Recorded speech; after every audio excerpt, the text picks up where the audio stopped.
A. Police. Announcement of the Mac Studio on Tuesday may have fulfilled a dream that some Mac users have been clinging to for a couple of decades.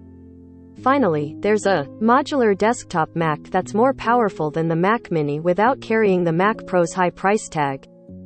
Back in the 90s and early 2000s, being a Mac nerd meant using a Power Mac. The arrival of the original iMac in 1998 was greeted with enthusiasm by Mac nerds because it meant that Steve Jobs might be able to restore Apple to greatness after it foundered in the mid-90s, but none of them would ever stoop to using themselves. When Jobs returned to Apple, he presided over a dramatic and necessary simplification of the product line. The desktop Power Mac, a go-to model for power users, vanished in 1998. The choices dwindled to the underpowered iMac, and later, the Mac Mini, on one end, and the increasingly expensive Power Mac, Mac Pro Tower on the other. In between, at least for Mac power users, was a desert. And rising out of the desert was a glorious mirage, a mythical mid-range Mac Mini tower like the Power Macs of old. This legendary creature was known as the X-Mac. Range anxiety for computers. It's hard to pinpoint exactly when and where grumblings about Apple's lack of a mid-range Mac desktop started, but they're at least 20 years old. A 2005 Ars Technica post by John Siracusa suggests it was coined in that site's Mac forums in 2001 or earlier. Funneled toward iMac OR power, users wanted more. Regardless, the discontinuation of the desktop Power Mac seemed to create a community of Mac users who felt trapped between the iMac and the larger and more expensive Power Mac tower. They vented on internet forums and in threads attached to stories about new Apple hardware. The introduction of the Mac Mini in 2005 provided a clearer focus for the frustration. In his post, Siracusa rejected the Mac Mini as too limited to be a proper alternative to an expensive Power Mac, and expressed his desire for an affordable modular Mac with configurable specs.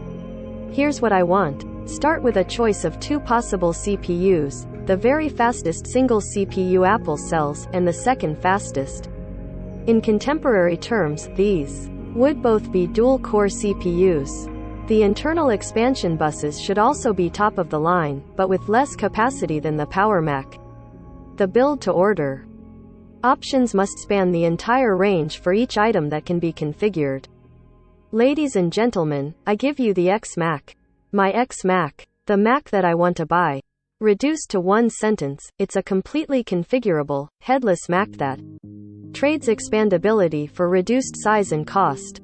But I'd be happy with a compromise. A completely configurable headless Mac that trades expandability for reduced size and cost. Call it the Power Mac Mini. Make it cheaper and faster than at least one Power Mac model, and give the deluxe version the fastest available single CPU. That'd still cannibalize some Power Mac sales, but it'd also present an opportunity to upsell iMac and, especially, Mac Mini customers. It could still be a net win.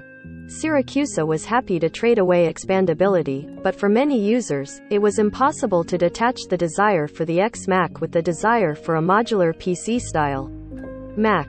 In 2007, Macworld's Dan Frakes wrote his own article dreaming about a mid-range desktop Mac, and while he was very enthusiastic about the prospect, he also made this important point about the fallacy of the whole thing. The reality of the computer market is that the proportion of people who actually upgrade their computers beyond adding RAM is quite small. But at the same time, many of the people who will never upgrade their computers still think they'll upgrade their computers, or at least want the security and comfort of knowing that they could. The truth hurts. Buyers of electric cars will prioritize range and charging networks despite the fact that 95% of vehicle trips are 30 miles or less, and nearly 60% are less than 6. Computer upgrade anxiety was a thing long before EV range anxiety existed.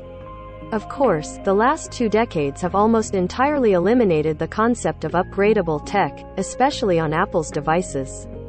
What's built into current Macs is what they'll have: processor, memory, storage, and GPU, forever.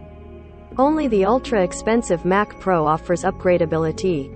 And how much of that will remain when it makes the transition to Apple Silicon? Only Apple knows for sure, but the evidence so far suggests it will be little to nothing. So what's an ex-Mac fan to do?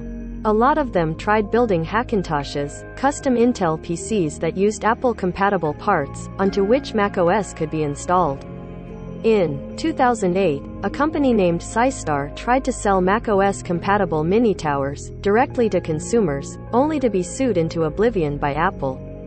That same year, Macworld's Rob Griffiths explained his building of a Frankenmac, a synonym for Hackintosh we used to avoid incurring Apple's wrath, this way. I don't want or need a machine with a built-in monitor, I don't need the power of an 8-core Mac Pro, but I'd like my Mac to be faster and more expandable than a mini. That's how badly Mac users yearned for something more.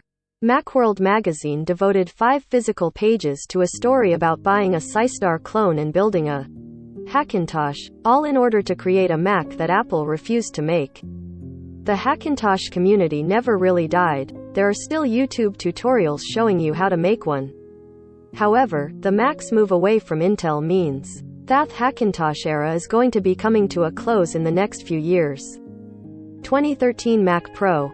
Everybody loses. In 2012, the devotees of the X-Mac got excited when Tim Cook replied to an email from an Apple customer named Franz by telling him that a new Mac Pro was due in late 2013. The old Mac Pro was long in the tooth. Surely this was a chance for Apple to rethink the entire idea of a desktop Mac. Macworld's Frakes jumped on the story, providing an updated list of requests for the X-Mac, citing the massive price gap between the Mac Mini and the Mac Pro. Alas, Frakes found that the late 2013 Mac Pro was still just for pros. Not only did that Mac Pro not please the X-Mac crowd, it also lacked real internal expandability and had serious thermal problems, leading to a remarkable mea culpa, which Apple promised to do better when it released the next version of the Mac Pro. That version shipped in late 2019 and starts at $6,000. The waste of a good screen. The last couple of decades, the iMac has been the product that straddles the divide between Mac Mini and Mac Pro. And forced to buy something, an awful lot of the champions of the X-Mac have ended up buying iMacs.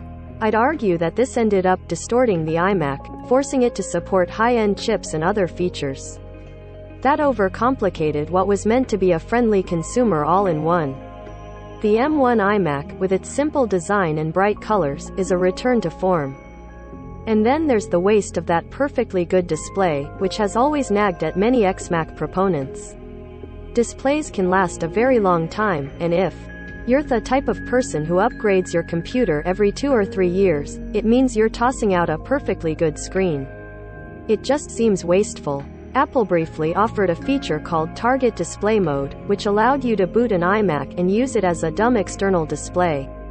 With the announcement not just of the Mac Studio but the new Studio Display, the company's first new sub-$5,000 display in more than a decade, Apple seems to have forgotten this part of the message of the X-Mac philosophy.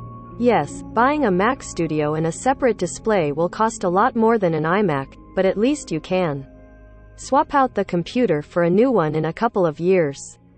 And if you've already got a display handy, you're already sitting pretty. Is it a big money saver? Possibly. Is it less wasteful? Yes, a bit. And it fills at least part of the requirements for being a proper X-Mac. Requiem for the XMAC. A funny thing happened on the way to the X-Mac finally existing. The world moved along and left the dream behind. I asked 2005 X-Mac proponent John Siracusa about how he felt about the arrival of the Mac Studio. 16 years is a long time, he said. If you have the same desire for long enough, the world will change and make your wishes moot. Today's Macs, bar the Intel-based Mac Pro, don't have swappable banks of RAM or storage bays or card slots. Not even the Mac Studio has those. The fact that way can't upgrade RAM, we get a huge benefit for that, Siracusa said this past week on his podcast.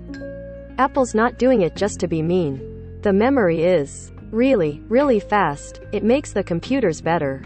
It can be tough to let go of that computer nerd desire to tinker with the internals of a computer, to accept that the benefits we get from a modern, integrated Mac might be worth the PC equivalent of range anxiety.